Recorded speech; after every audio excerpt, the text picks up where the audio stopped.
Salam berjumpa kembali Bapak Ibu, saudara-saudari yang terkasih, teman-teman sekalian. Pada kesempatan ini saya mengajak kita kembali lagi mempersiapkan sedikit waktu kita mendengarkan sabda Tuhan yang kita ambil dari Penginjil Yohanes bab 3 ayat 16 sampai 18.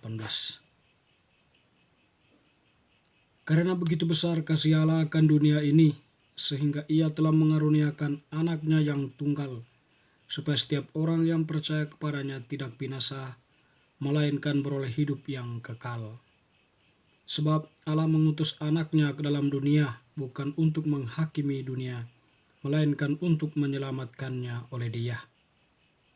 Barang siapa percaya kepadanya, ia tidak akan dihukum. Barang siapa percaya kepadanya, ia tidak akan dihukum. Barang siapa tidak percaya, ia telah berada di bawah hukuman, sebab ia tidak percaya dalam nama Anak Tunggal Allah. Demikianlah sabda Tuhan, terpujilah Kristus. Teman-teman sekalian, Bapak Ibu, saudara-saudari, bacaan tadi merupakan bacaan untuk hari Minggu, di mana bertepatan dengan kita merayakan Hari Raya Tritunggal Maha Kudus. Jadi Tritunggal Maha Kudus kita kenal dalam diri Bapa, Putra, dan Roh Kudus. Jadi ketiga diri Allah Tritunggal ini merupakan satu kesatuan yang tak terpisahkan ya. Persatuan Bapa dengan Putra melahirkan Roh Kudus ya, atau Roh Bapa dan Roh Yesus itu atau Roh Putra adalah Roh Kudus. Kita memahami bagaimana Allah Putra bertindak. Jadi Yesus yang adalah Allah Putra menjelma menjadi manusia di dalam rahim Maria, datang ke dalam dunia, lalu kemudian bukan untuk menghakimi dunia, melainkan untuk menyelamatkannya.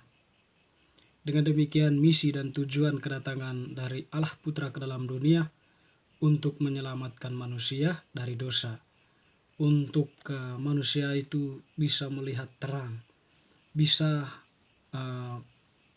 mengenal Allah ya, mengenal kehendak Allah, mengenal kebenaran, dan tentunya dari semua pengalaman itu manusia diharapkan bertindak dengan referensi yang diajarkan oleh Allah Putra sendiri ya kepada manusia melalui gerejanya.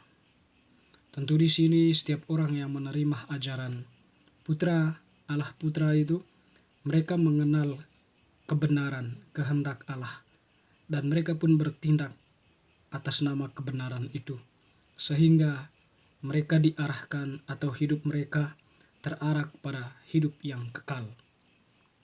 Sebaliknya setiap orang yang tidak percaya dalam arti bahwa masih hidup di dalam kegelapan, masih hidup dalam perbuatan-perbuatan yang jahat, yang gelap, dan dosa, tentu mereka itu adalah orang-orang yang dalam arti tertentu ya belum melihat terang ya, belum mengalami kebenaran Allah secara nyata.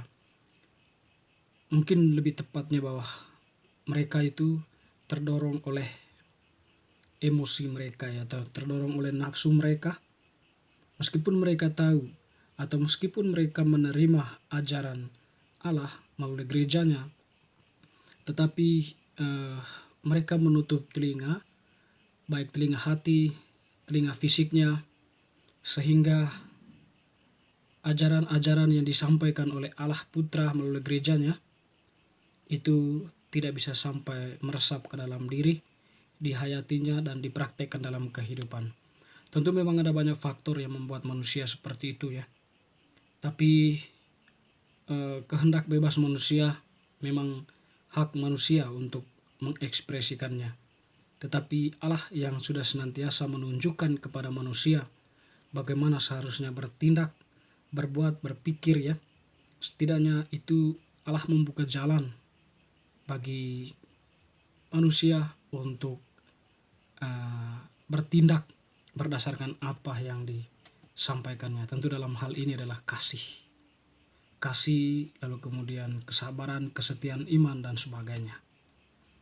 Dan ketika Yesus mengatakan bahwa dia akan pergi ke Bapa, tapi tidak pernah meninggalkan kita sendirian, dia menjanjikan Roh Kudus ya. Jadi Roh Kudus itu adalah pribadi ketiga dari Allah Tritunggal Maha Kudus. Dia adalah Roh Bapa dan Roh Yesus yang menyertai manusia sampai saat ini. Jadi dalam perjalanan hidup manusia, Roh Kuduslah yang menyertai manusia. Roh Kudus yang memberikan penghiburan, Roh Kudus yang memberikan penolong, Roh Kudus yang memberikan hikmat, Roh Kudus yang memberikan pengalaman kita takut akan Allah. Roh Kudus yang memberikan pengertian, Roh Kudus yang memberikan kita manusia untuk selalu setia ya, kesetiaan. Dengan demikian ya, Roh Kudus itu tampil dalam hidup manusia yang senantiasa tetap mengarahkan manusia, menyertai manusia, sehingga manusia itu tidak menjadi yatim piatu, ditinggalkan Allah sehingga kembali dikuasai oleh roh jahat. Tapi Roh Kudus senantiasa menyertai manusia. Tentu dalam hal ini yang diharapkan adalah keterbukaan hati manusia untuk menerima Roh Kudus itu ya, yang sudah diutus oleh Allah sendiri, Allah Putra, Allah Bapa, untuk menyertai manusia. Setiap hati yang terbuka tentu menyadari kehadiran Allah ya, tentu menyadari makna hidup yang dikehendaki oleh Allah. Kita bukan pohon ara yang hanya tampak daunnya saja yang hijau. Kita tidak seperti pedagang-pedagang yang tampak berdiri di persimpangan jalan atau di depan halaman bait Allah, tetapi sebenarnya mereka itu sedang menghancurkan diri mereka sendiri ya, atau mereka menunjukkan diri dalam kemunafikan. Pohon ara ya, yang nampak berdaun tetapi tidak berbuah, artinya manusia yang tidak bermakna. Demikian pun para pedagang dalam arti tertentu ya, para pedagang yang berada di halaman bait Allah, yang nampak menganggap diri sebagai orang yang dekat dengan bait Allah, tetapi sebenarnya semuanya itu adalah mereka sedang memperkaya diri dengan melakukan aktivitas-aktivitas transaksional ekonomi ya di sana, sehingga perbuatan-perbuatan mereka di suatu sisi menunjukkan ketidakhormatan mereka kepada Allah dan juga ketidaksetiaan mereka, sehingga mereka itu tidak berbuah. Talenta yang diberikan tetapi tidak bisa dikembangkan sedemikian rupa. Teman-teman, saudara-saudari, Allah Bapa mengutus putranya ke dalam dunia ya. Jadi Allah Bapa bertindak juga di dalam karya keselamatan. Oleh karena itu Bapa Yesus Kristus yang hadir ke dalam dunia tidak pernah terlepas dari apa yang menjadi kehendak Bapa, atau apa yang menjadi perkataan Bapa. Itulah yang dikatakan, itulah yang dilakukan oleh Yesus. Dengan demikian, ketiga pribadi ini tak terpisahkan satu dengan yang lainnya. Ketiganya berada dalam satu kesatuan yang erat ya, satu kesatuan yang tak terpisahkan, boleh dikatakan seperti itu. Roh Kudus tidak berjalan lain, Allah Putra tidak berjalan lain, Allah Bapa tidak berjalan lain, tapi mereka berjalan dalam suatu kesepakatan ilahi yang sama ya. Meskipun peran mereka berbeda, tetapi dengan suatu tujuan yang sama. Meskipun peran satu pribadi itu berbeda dengan yang lain, tetapi tidak berarti terlepas sepenuhnya. Ketiga pribadi itu tetap bekerja bersama ya. Sebagaimana Yesus ya, dalam peristiwa dia dikandung oleh Maria, tentu di situ Roh Kudus berkarya juga. Bapa juga terlibat di dalamnya. Yesus yang dibaptis, Roh Kudus hadir mendukung, tentu juga Allah Bapa ya.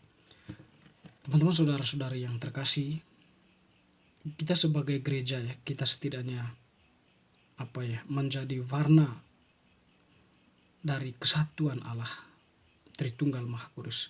Kita menampilkan di tengah dunia ini bagaimana kita sebagai anggota gereja harus hidup bersatu, rukun ya. Dengan demikian ya, meskipun kita mempunyai peran yang berbeda-beda, tetapi kita satu dalam iman.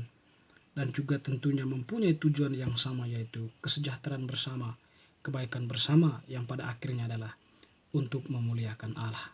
Semoga bacaan hari ini semakin meneguhkan iman kita. Amin.